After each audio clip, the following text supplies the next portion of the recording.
श्री ब्रह्मा जी ने कहा, देवगण, जब योगनिष्ठ सनकादि मुनियों ने इस प्रकार स्तुति की, तब वैकुंठ निवास श्री हरि ने उनकी प्रशंसा करते हुए कहा।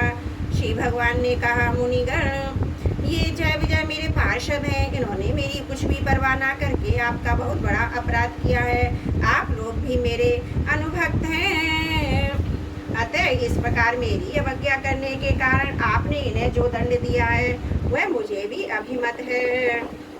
ब्राह्मण मेरे परम आराध्य है। मेरे अनुचरों के द्वारा आप लोगों का तो जो तिरस्कार हुआ उसे मैं अपना ही किया हुआ मानता हूँ, इसलिए मैं आप लोगों से प्रसन्नता की भिक्षा मांगता हूँ। सेवकों के अपराध करने पर संसार उनके स्वामी का ही नाम लेता है। यह अपशु आपकी कीर्ति को इस प्रकार दूषित कर देता है जैसे त्वचा को चर्म लोग। मेरी निर्मल सुधा में गोता लगाने से चांडाल पर्यंत सारा जगत तुरंत पवित्र हो जाता है, इसलिए मैं वैकुंठ कहलाता हूँ। किंतु यह पवित्र कीर्ति मुझे आप लोगों से ही प्राप्त हुई है, इसलिए जो कोई आपके विरुद्ध आचरण करेगा वह मेरी बुझाई क्यों ना हो, मैं उसे तुरंत काट डालूंगा। आप लोगों की सेवा करने से मेरी चरण रज को ऐसी पवित्रता प्राप्त हुई है कि वह सारे पापों को तत्काल नष्ट कर देती है। और मुझे ऐसा सुंदर स्वाब मिला कि मेरे उदासीन रहने पर भी लक्ष्मी जी मुझे एक क्षण के लिए भी नहीं छोड़ती। यद्यपि नीलेश मात्र कृपा कटाक्ष के लिए अन्य ब्रह्मादि देवता नाना प्रकार के नियमों एवं व्रतों का पालन करते हैं, जो अपने संपूर्ण कर्म फल मुझे अर्पण कर सदा संतुष्ट रहते हैं, वे निष्काम ब्राह्मण ग्रास ग्रास पर तृप्त होते हुए तीसरे घर तरह तरह के पकवानों का जब भोजन करते हैं, तब उनके मुख से मैं जैसा तृप्त होता हूँ वैसा यज्ञ में यज्ञ रूप मुख से यजमान की दी हुई आहुतियों को ग्रहण करके नहीं होता। योग माया अखंड और असीम ऐश्वर्य मेरे अधीन है, तथा मेरी चरणों का रूपिणी गंगा जी चंद्रमा को मस्तक पर धारण करने वाले भगवान शंकर के सहित समस्त लोकों को पवित्र करती हैं। ऐसा परम पवित्र परमेश्वर होकर भी मैं जिसकी पवित्र चरण रज को अपने मुकुट पर धारण करता हूँ, उन ब्राह्मणों के कर्म को कौन नहीं सहन करेगा। ब्राह्मण दूध देने वाली गौ अनाथ प्राणी ये मेरे ही शरीर हैं। पापों के द्वारा विवेक दृष्टि नष्ट हो जाने के कारण जो लोग इन्हें मुझसे भिन्न समझते हैं, उन्हें मेरे द्वारा नियुक्त यमराज के ग्रंथ जैसे दूध जो सर्प के समान क्रोधी हैं, अत्यंत क्रोधित होकर अपनी चोंचों से नोचते हैं। ब्राह्मण तिरस्कार पूर्वक कटु भाषण भी करते हैं, जो भी उसमें मेरी भावना करके प्रसन्न चित्त से तथा अमृत भरी मुस्कान से युक्त मुख कमल से उसका आदर करते हैं, तथा जैसे रूठे हुए पिता को पुत्रों आप लोगों को मनाते हैं, उसी प्रकार जो प्रेम पूर्ण वचनों से प्रार्थना करते हैं उन्हें शांत करते हैं, वे मुझे अपने वश में कर लेते हैं। मेरे इन सेवकों ने मेरा अभिप्राय न समझकर ही आप लोगों का अपमान किया है, इसलिए मेरी अनुरोध से आप केवल इतनी कृपा कीजिए कि इनका यह निर्वासन काल शीघ्र ही समाप्त हो जाए। ये अपने अपराध के अनुरूप अधम गति को भोगकर शीघ्र ही मेरे पास लौट आए। श्री ब्रह्मा जी कहते हैं, देवताओं सनकादि मुनि क्रोध रूप सर्प से डसे हुए थे, जो भी उनका चिंतन करण को प्रकाशित करने वाली भगवान की मंत्रमयी सुमधुर वाणी सुनते सुनते तृप्त नहीं हुआ। भगवान की उक्ति बड़ी ही मनोहर और थोड़े अक्षरों वाली थी, किंतु वह इतनी अर्थपूर्ण सारी युक्त दुर्विज्ञ और गंभीर थी कि वह ध्यान देकर सुनने और विचार करने पर भी वे न जान सके कि भगवान क्या करना चाहते हैं। भगवान की इस उदारता को देखकर वे बहुत आनंदित हुए, उनका अंग अंग पुलकित हो गया। फिर योग माया के प्रभाव से अपने परमेश्वर का प्रभाव प्रकट करने वाले प्रभु से वे हाथ जोड़कर कहने लगे, मुनियों ने कहा, स्वयं प्रकाश भगवान, आप सर्वेश्वर होकर भी जो यह कह रहे हैं कि यह आपने मुझ पर बड़ा अनुग्रह किया, जो इसका क्या अभिप्राय है आप नहीं जान सके। प्रभु, आप ब्राह्मणों के परम हितकारी हैं, इससे लोक शिक्षा के लिए आप भले ही ऐसा माने कि ब्राह्मण मेरे आराध्य देव हैं, परंतु जो ब्राह्मण तथा देवताओं के भी देवता ब्रह्मादिक के भी आप ही आत्मा और आराध्य देव में सनातन धर्म आपसे ही उत्पन्न हुआ है। आपके अवतारों द्वारा ही समय समय पर इसकी रक्षा होती है, तथा निर्विकार स्वरूप आप ही धर्म के परम गुह्य रहस्य ये शास्त्रों का मत है। आपकी कृपा से निवृत्ति प्राण योगी जन सहजमयी मृत्यु रूप संसार सागर से पार हो जाते हैं, फिर भला दूसरा कोई आप पर क्या कृपा कर सकता है। भगवान दूसरे अर्थार्थी जन जिनकी चरण रज को सर्वदा अपने मस्तक पर धारण करते हैं, वे लक्ष्मी जी निरंतर आपकी सेवा में लगी रहती हैं।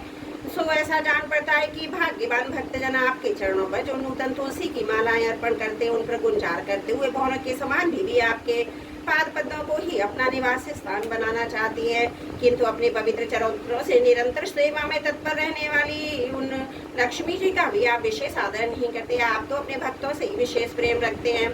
आप स्वयं संपूर्ण भजनीय गुणों के आशय, क्या जहाँ विचरते हुए ब्राह्मणों के चरणों में लगने से पवित्र हुई मार की धूली और श्री वत्स का चिन्ह आपको पवित्र कर सकते हैं? क्या इनसे आपकी शोभा बढ़ सकती है? भगवान आप साक्षात धर्म स्वरूप है। आप सत्यादि तीन योगों में प्रत्यक्ष रूप से विद्यमान रहते हैं तथा ब्राह्मण और देवताओं के लिए तब शौच और दया अपने इन तीन चरणों से उन चराचर जगत की रक्षा करते हैं। अब आप अपनी शुद्ध सतमयी वरदायिनी मूर्ति से हमारे धर्म विरोधी रजोगुण तमोगुण को दूर कर दीजिए। यह ब्राह्मण कुल आपके द्वारा अवश्य रक्षणीय है।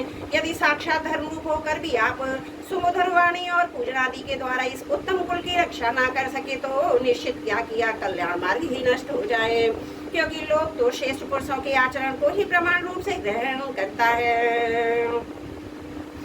प्रभु आप सद्गुण की खान है, सभी जीवों का कल्याण करने के लिए उत्सुक है। इसी से आप अपनी शक्ति रूप राजा आदि के द्वारा धर्म के शत्रुओं का संहार करते हैं, क्योंकि वेद मार्ग का उच्छेद आपको अवश्य नहीं है।